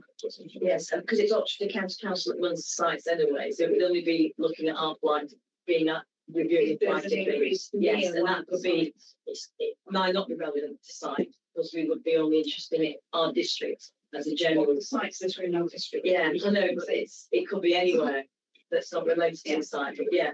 It is. It's been there. The team have a flight tipping risk on their register. It's part of their business as usual. Yes, Councillor Evans. Thank you. I'm conscious that this is just part of the risk register that we're looking at tonight. Yeah. But I wonder if you could speak to managing systems change, particularly IT challenges, and how that rates in the risk register for you. Particularly, I mention it because I've had several people mention delays with local authority searches in terms of property sales recently. Yeah. And which the land charges. Yeah, seems to be connected to that. I wonder, generally speaking, how you assess the risk that comes from systems change and how that's handled and managed at the moment. Well, we have a programme governance arrangement where Zosella, which is land charges, planning and environmental health, all were going at the same time. Big risk. It always read, and we've had a big programme board reviewing this regularly, and different project work streams working on it. And each section, so land charge has its own separate risk associated with it, because that falls on data from different systems. Mm-hmm. That was a big risk to our overall delivery for a seller, but it wasn't. When we look at risks in terms of a seller, is it going to bring the council statutory services into disarray overall total, or if one thing went down, was it going to stop something else? Do we have a manual workaround for it? And that's how we assess the different risks associated with the seller workarounds. Mm-hmm. And so land charge is the only one. That's why that risk at the moment is currently still an amber risk, because land charges are still there's still a lot of, well, there's not a lot more work to do, but it's still not successfully completed. Whereas planning is, and the environmental health civica is, but the land charges element isn't, and that actually does have an impact, obviously, on searches and delays, and that obviously impacts customer service, obviously, as a result. And I know that there's been a lot of communication to the users about delays in the land searches. Okay, that's useful. Thank you. Any other final comments or questions? Seeing none. Just going on to the recommendation. It's really to note the quarter report or corporate risk review. So I'm happy to propose. Do I have a seconder? That's Burton. All in favour? That's unanimous. Thank you for that. Thank you, Yvonne. Now go on to item 14, which is work programme, which is on page 172, and I'll hand it over to Lucy. Thank you, Chair. So you have already noted that the cyber security update was coming to the meeting in October, and the only other note is that last meeting we've asked for the follow-up internal audit report be informed in Abbey House and the local government reorganisation to be added to the work programme. If there are any questions. Simon, just a couple of observations. There is an error. I think that might start with our department, so apologies, Lucy. There's a paper down coming to the 6th of October meeting, which is revenue and capital outturn report. That's actually a scrutiny report. So it goes to scrutiny rather than here. So that shouldn't be on here, but I think that might be our error. So apologies for that. And the other thing that's missing from here is the 26, 27, 25, 26 end of accounts, which we need to consider in January. And I think I might have raised this as something we need to think about before. But clearly, we have a meeting up to January, but that's all we're going to have a heavy agenda and try and do the accounts with it. So we probably need another meeting. We need 2 meetings in January. That's fine. If we need to have another meeting, we'll just have another. Yeah, so I'll talk to you Lucy about it.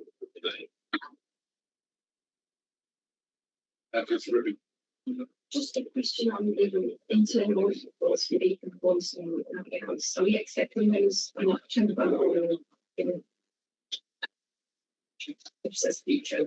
Yeah, I don't think it's been set time's been set. Just been put on this and that's it. Yes, it's follow up. So we're waiting for them to come in. I'll put it on there so that we get to it. So it might still be We'll take that away and discuss with our colleagues in the department and ourselves about what those do. Any other questions? Any none? So with those changes, I'm happy to propose that we note the current work schedule. Do I have a seconder? Thank you, Councillor Brampton. All in favour? That's unanimous. Now we'll go on to the next item, which is confidential minutes. I will ask the committee members, do I need to go to confidential session to get these minutes signed off? If not, I will get them approved. If we do, we've got questions on the minutes, I will go in confidential session. So do I need to go to confidential session? So based on those minutes, I would propose that we note them and approve them. Do I have a seconder? Thank you, Councillor Griffin. All in favour? Thank you. Any abstentions? I wasn't. Yeah, thank you. So we now come to the end of the agenda. So thank you very much. I want to thank all the officers for their reports and contribution, and also the cabinet member. So thank you for turning up and your contributions, and also thank you to the members for your contribution and questioning. Okay. And at 8:39, I close the meeting. Thank you. Thanks very much. Yeah. Larry, it's got the broadcast. It's got 3 times.